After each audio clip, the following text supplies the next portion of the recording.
story of a beautiful, sad book, the boy who helped make it, and a broken promise. Well, it's really disappointing. One family's night out at a nice restaurant cost them a lot more than they expected. I mean, it's just not on.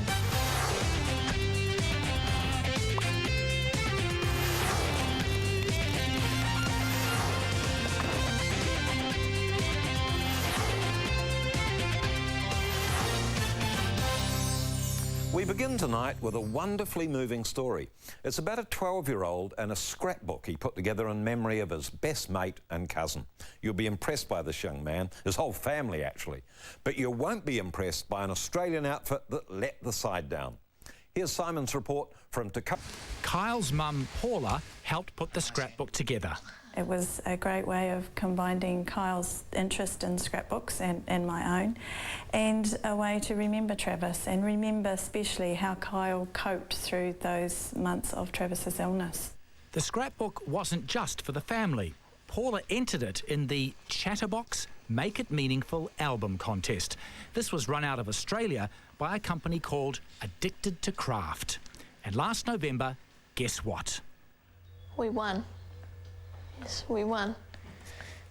Wow. Yeah, it was quite unbelievable, really.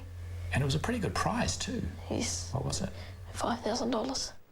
And you know, Travis probably would have liked what the family planned to do with that $5,000 prize. They'd visit a Cambodian orphanage and spend a few weeks helping to build a new accommodation wing. Why an orphanage in Cambodia?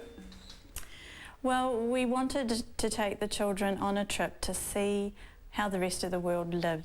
Kyle, his sister Tamsin, and their mum and dad would all go, and the $5,000 prize would help pay for the trip.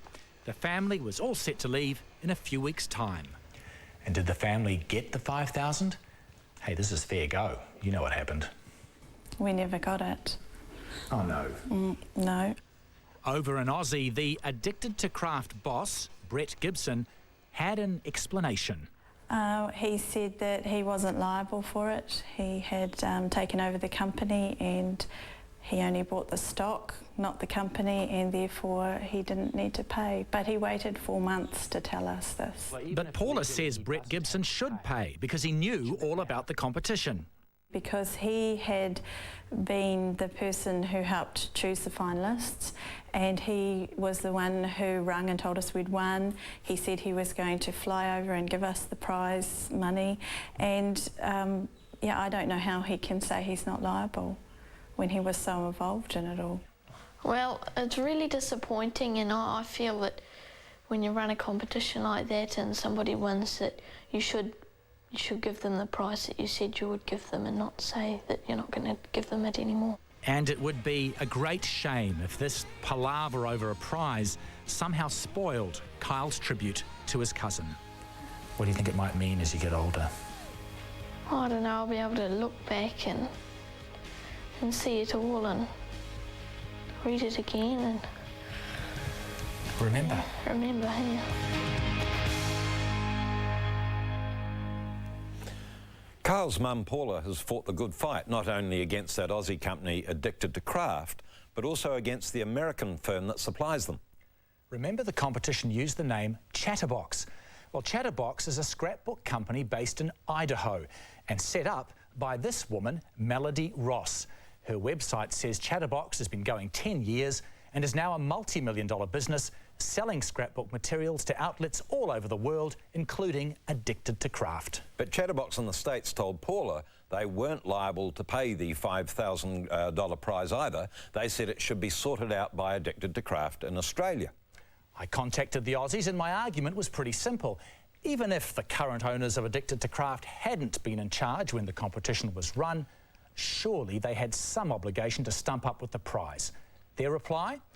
Well, the new boss of Addicted to Craft, Brett Gibson, confirmed he took over the business after the competition closed, and he claimed the previous owners had made dubious statements about the health of the business. He seemed to be saying he'd struggle to raise $5 grand. But he was a bit more involved than that, wasn't he? Didn't I hear Paula say that he was responsible for selecting the finalists, and he is also going to fly over to New Zealand to present the winner with the prize. That's right, Paula exactly was told that, and I put that to Brett Gibson, but I didn't get a response to that. However, Brett Gibson did say he'd review this whole matter, and after that review, I was off to see Kyle and Paula again with some news. And you know how they didn't want to pay that $5,000, Kyle? Yes. They've now decided they're going to give you the money. Really? Yeah. Oh, wow, that's great. You got $5,000. Actually, it's 5,000 Australian dollars, which works out to be 5,600 New Zealand dollars. Wow. So I guess that means you can go to Cambodia. Yes. What do you think? That's great. Oh, that's fantastic. What did you think, Paula? Oh, I'm amazed. I can't thank you enough, really.